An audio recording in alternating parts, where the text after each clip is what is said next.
When buying a used machine, you should always go in with an open mind.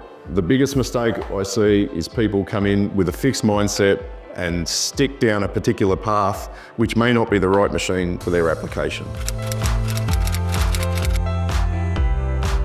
If you'll answer our questions, we will often take you down a different pathway to what you were considering, but we'll also understand the application that you're in for.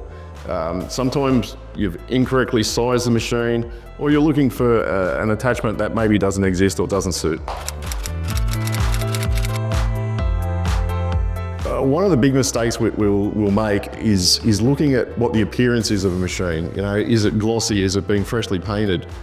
The value is inside the machine and not outside, so have a closer look. One of the big conversations that goes out there is chasing a service history. Unfortunately, in this market, so many of the smaller machines don't have a written service history that we can supply. But buying it from a dealer like us, we will inspect, we'll research, we'll go through all the process and ensure that the machine is in good operational order.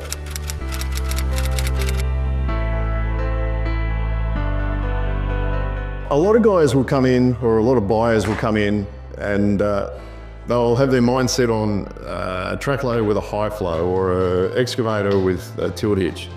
Quite often it's over-speccing the machine for the requirement. Running mulchers and brush cutters sometimes don't require high flow, but customers' perception is that a high flow is what they need.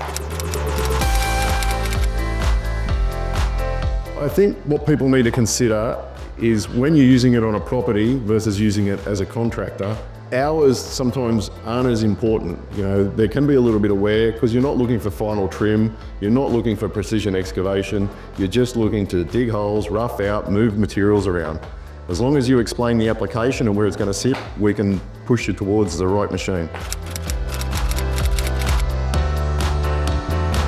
One of the mistakes I see, chasing used attachments.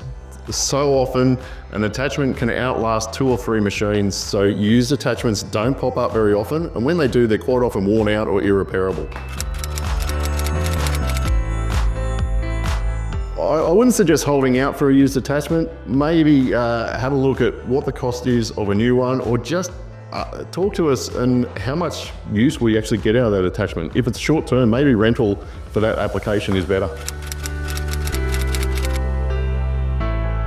Used equipment for me, we're quite often dealing with just an end user, limited experience. I've been doing this for 25 years. I've heard lots of the solutions. I've seen many of the applications, so I like working with you. So there's some of the top considerations from me, often neglected when anyone else is discussing used equipment.